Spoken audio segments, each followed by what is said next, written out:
What's going on, guys? Rob-A here, and today we're taking a look at Transformers Robots in Disguise Decepticon Fracture. This is the warrior class version of this character, which means it's not the 3-step or the 1-step. It doesn't shoot mini-cons. It's just the plain, straight up this character figure. So here he is, Decepticon Fracture. He turns into a motorcycle. Cybertronian type motorcycle here, and he's also got a cool kind of a weapon going on here. You can see this guy right here, and he looks decent so far. I mean, these Robots in Disguise figures have been pretty hit or miss with me specifically, but this one looks like it may very well be decent. I like the character design. He looks really cool, spiky, dangerous, etc.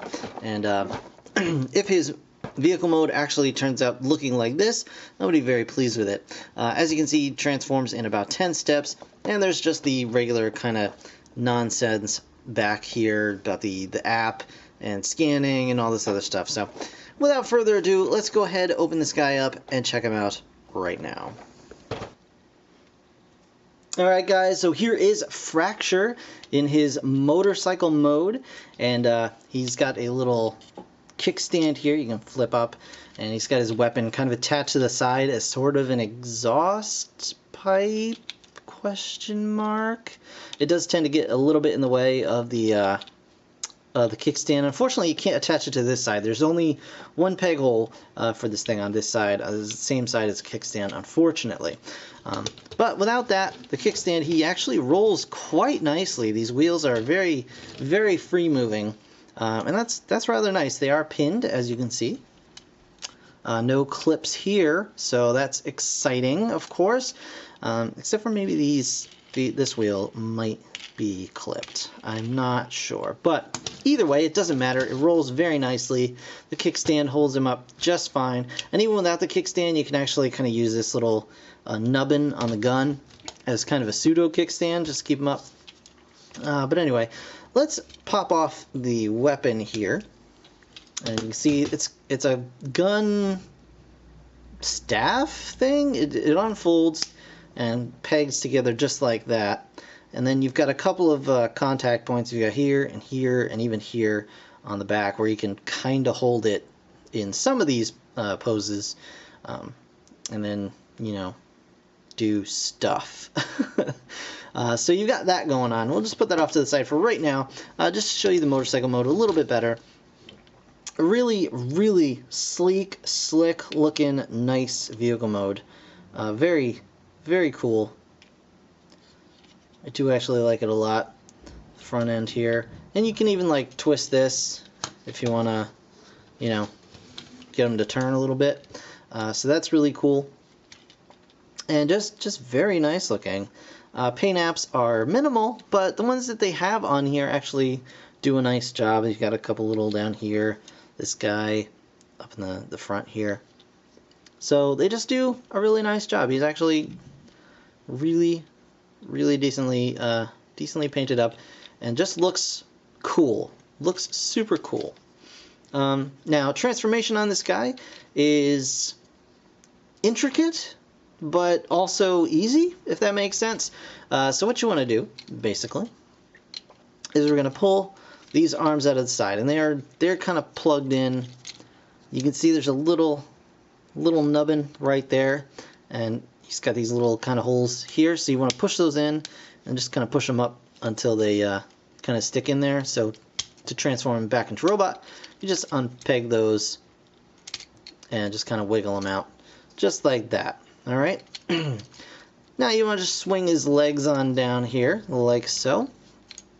We're going to bring this whole front end up just a wee bit so we can unpeg the rear end of the vehicle. And this is actually going to become his shoulders, this entire assembly here. So he's got big, spiky, spooky shoulders.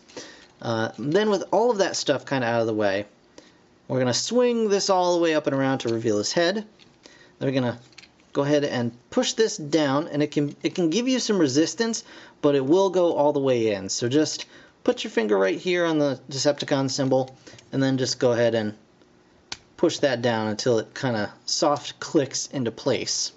Alright, then you want to take the front motorcycle wheel, want to turn it this way specifically because it's got a little peg here that's going to go into this slot right here, and you're just going to fold it up and peg it into place.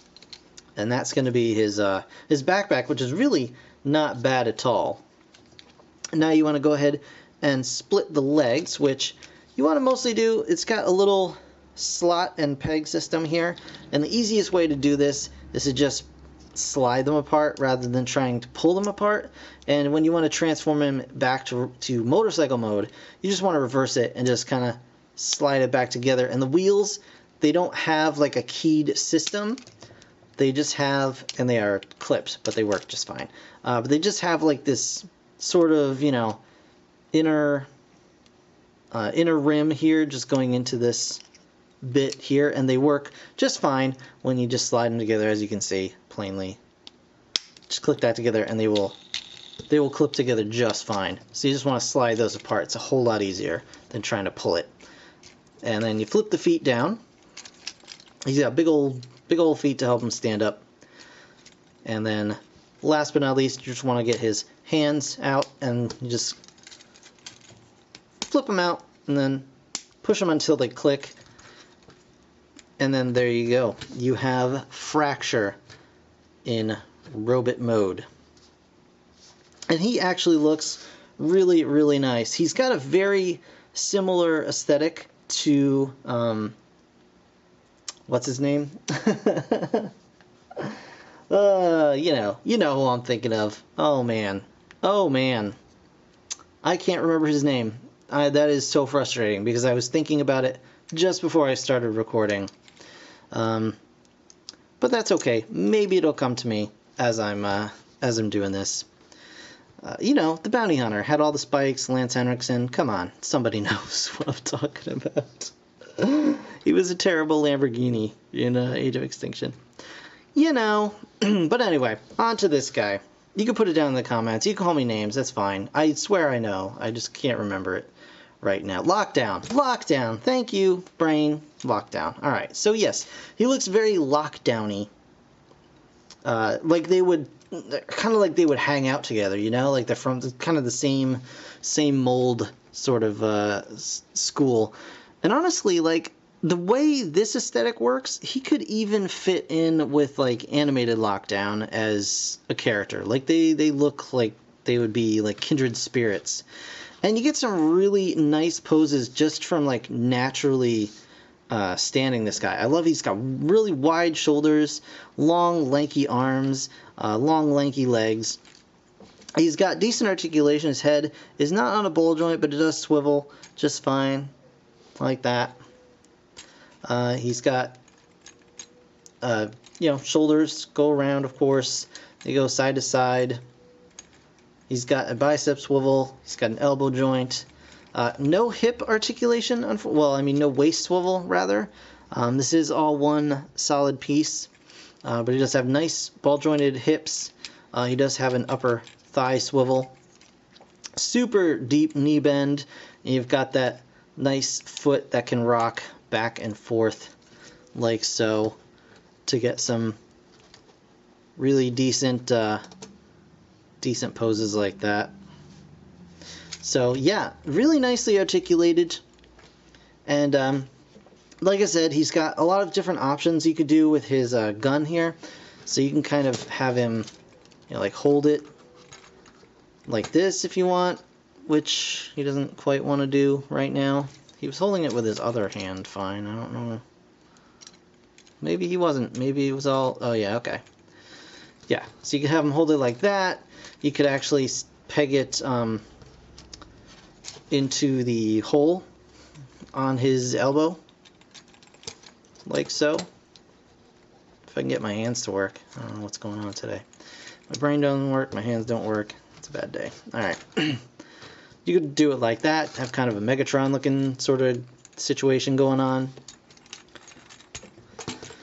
You can have him hold it like so.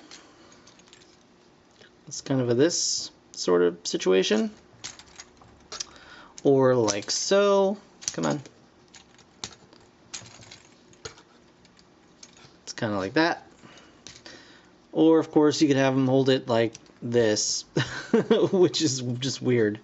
It's like, I'm going to hit you with my baseball bat gun of doom-ish. Doomish. Yeah, but I kind of like this sort of